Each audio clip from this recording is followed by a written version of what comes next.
Again to the show, and I have the honor to Simon, your brief background on who you are, how and when did you join the struggle for self-determination of the Biafran people, and also when and how did you become the Prime Minister of the Biafra movement?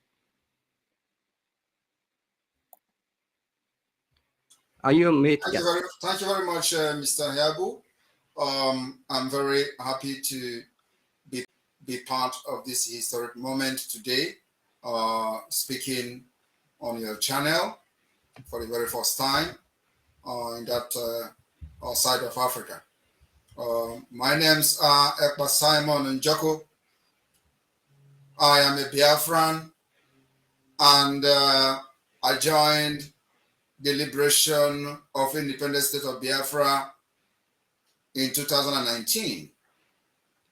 And after the kidnap of the leader of the indigenous people of Biafra, Mazi Nnamdi Kanu, from Kenya, and extraordinarily rendition to Nigeria in quest to end the Biafra struggle, I emerged as the leader of the then autopilot.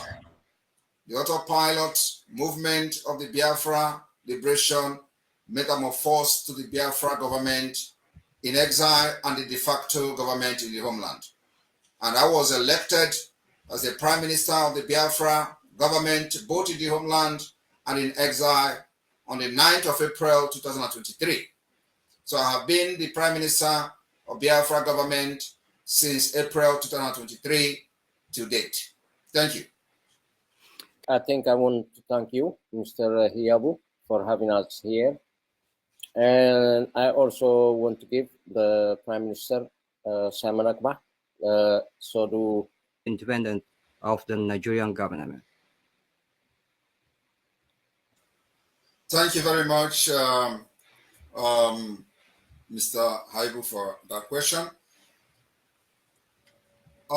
Biafra was forcefully joined together with Nigeria, other ethnic tribe in Nigeria, other ethnic nationalities. And during this forceful union, which was named the Amalgamation of 1914, the people that made up of the Niger area, which is today Nigeria, were not consulted. And people did not consent to find themselves, into this forceful union. And it may interest you that it is only in Nigeria that we have what is called a dangerous diversity. And in this dangerous diversity from 1914, we have seen Nigeria supervising death of millions upon millions of indigenous people, both those that were massacred and killed by the terrorists that are invading Nigeria from other parts of the world.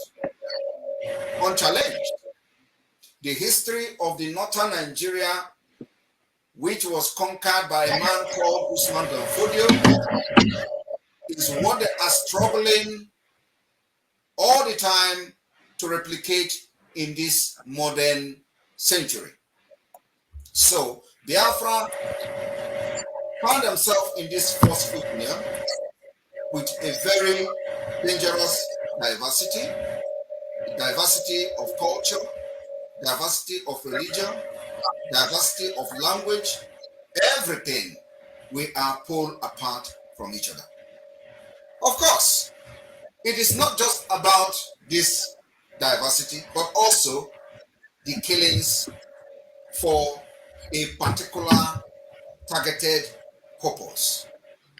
And everybody understands that during the pogrom against the Biafrans in the north in 1945, it resulted to what led to the war, because the leaders of Biafra then decided that we can no longer continue to watch our people getting killed every day in Nigeria.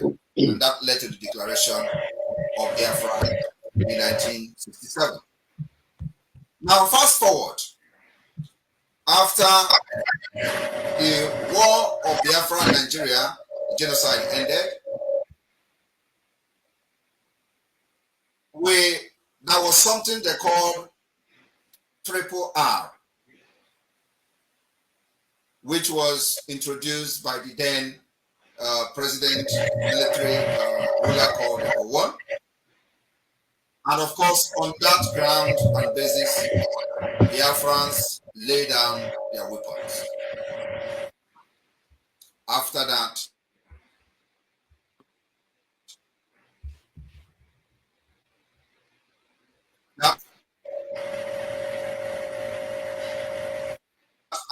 Triple R network. We're having some challenges. Yes. When the opposition and the evil enablers and their inventors are trying to disrupt this wonderful and historic program.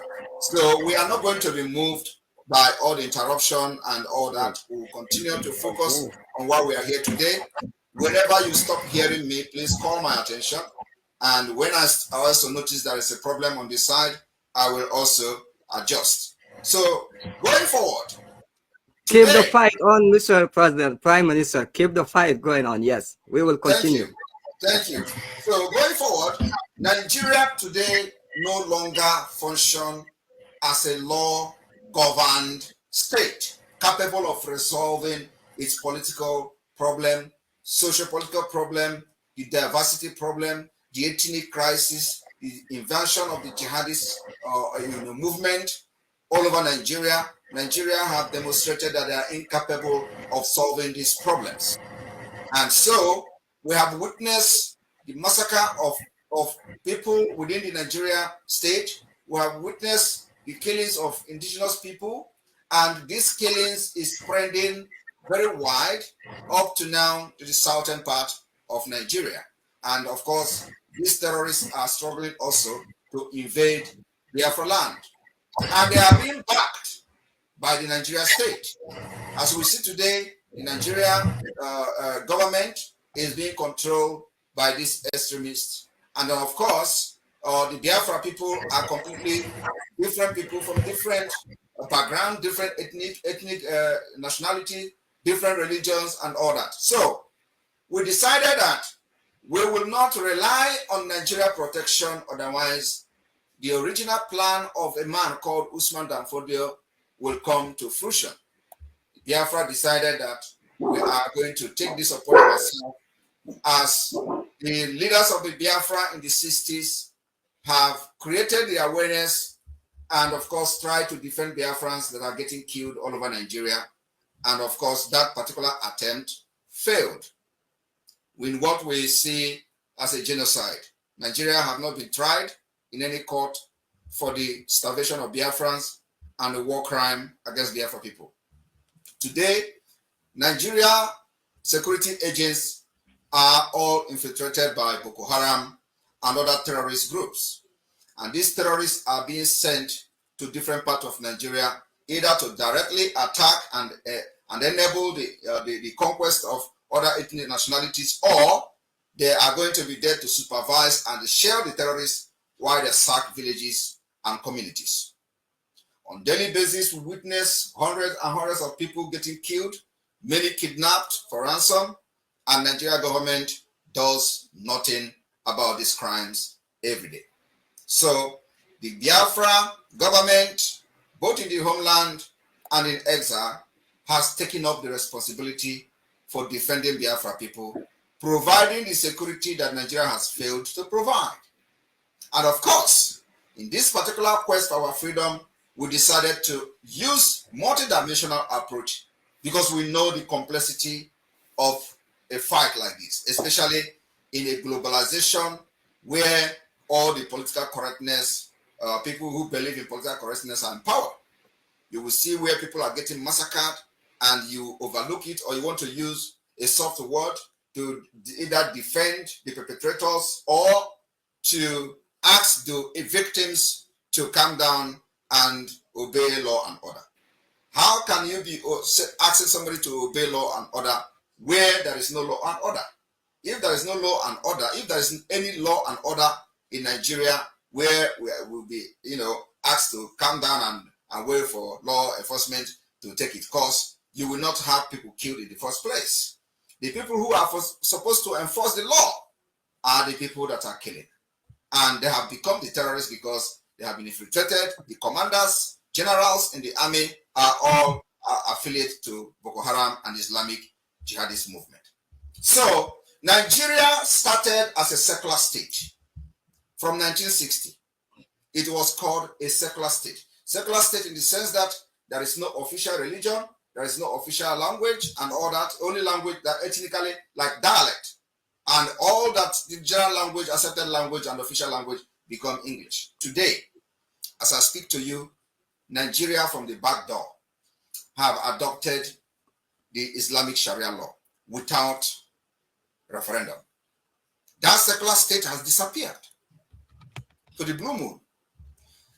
In Nigeria today, under our very own eyes, the northern state adopted Sharia law without referendum.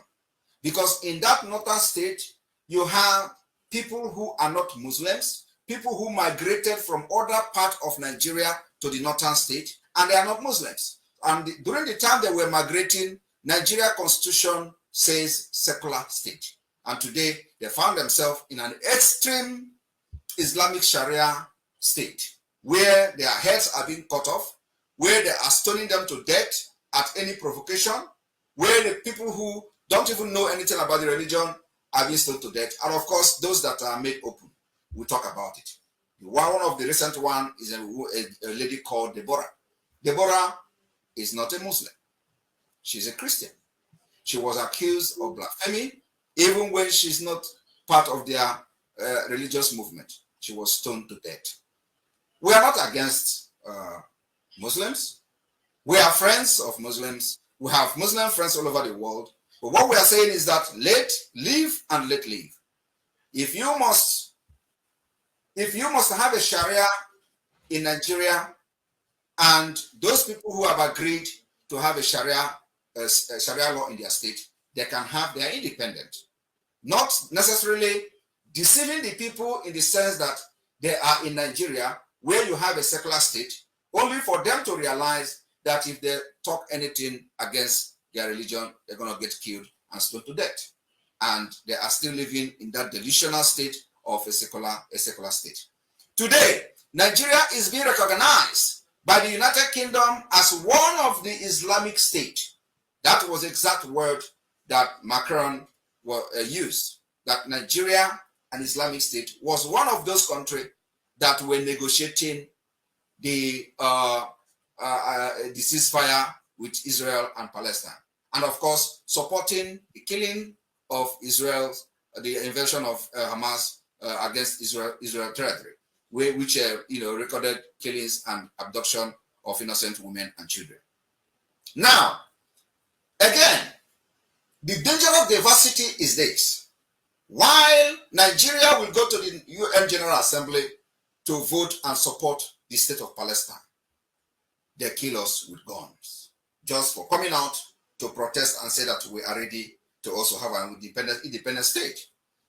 Biafra has suffered the highest, they have become the highest victim in order to continue to push the message and narrative of one Nigeria.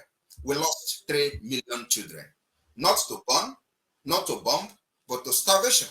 And that was the war crime committed, one of the war crimes committed by Nigeria. And of course, they have probably escaped being tried for that crime because of the time the UN and of course the International Criminal Court came in place.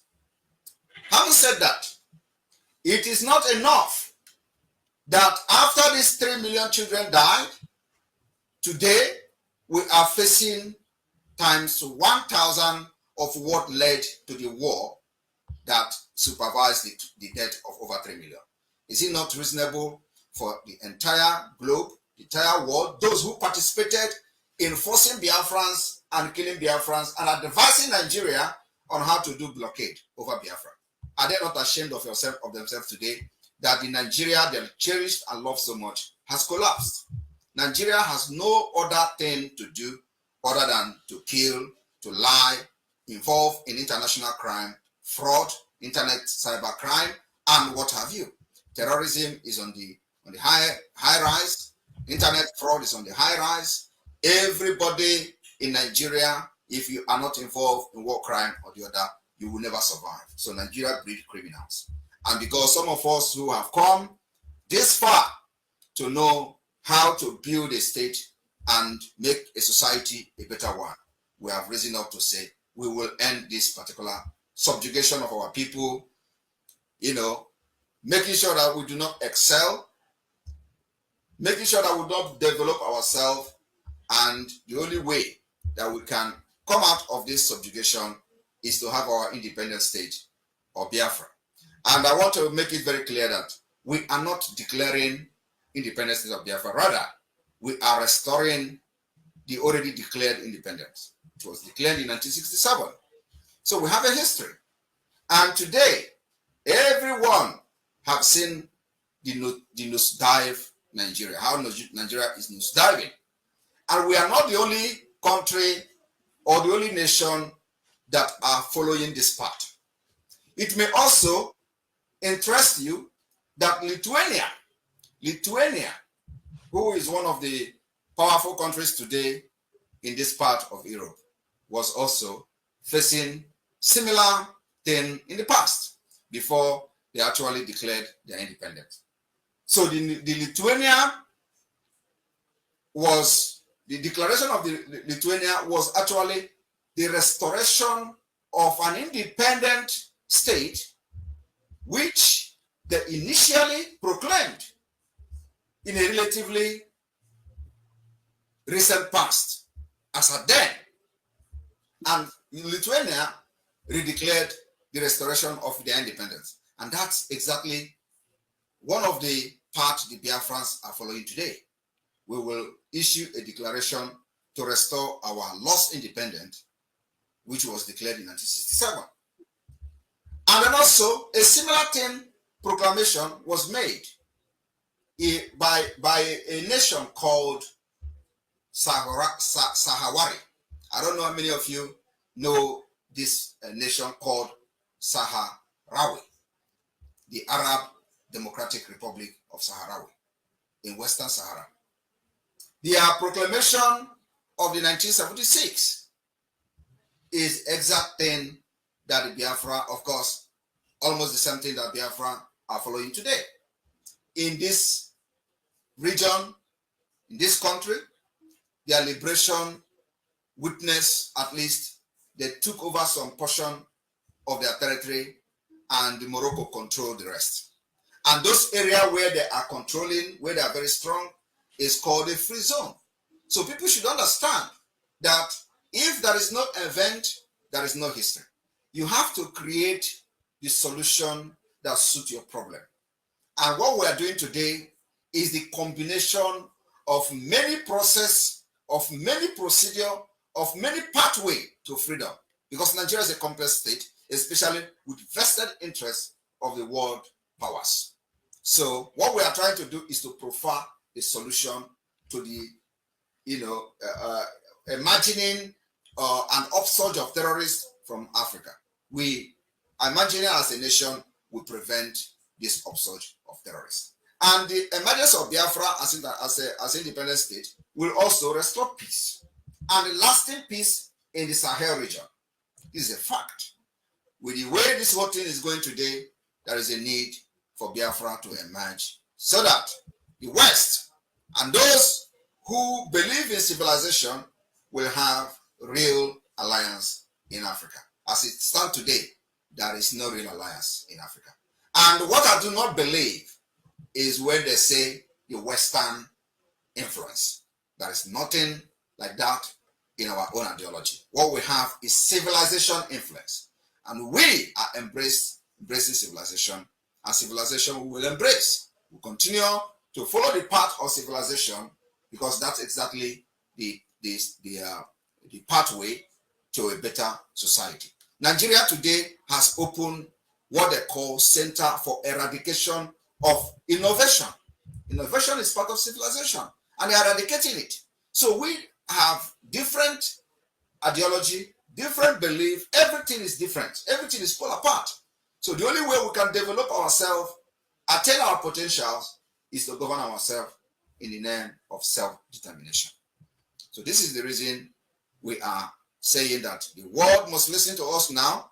We have solution, especially to all the problems that are emanating from the West Africa, Sahel region, and of course, the issue of the upsurge of terrorists. The emergence of Biafra will first of all cut all the interest that the terrorists have, which made them to start flowing into Nigeria. And you know what that interest is? They are looking for safe haven, where they can tap on the natural resources, make money, sponsor attack in Europe, sponsor attack in America, and the emergence of Biafra will stop that. Thank you very much. There are many things to say, but I know that a lot of people are here who want to say something. Thank you very much. This is the reason. It's okay. It's okay. Or die is our logo and our slogan going forward. Thank you very much. Thank you so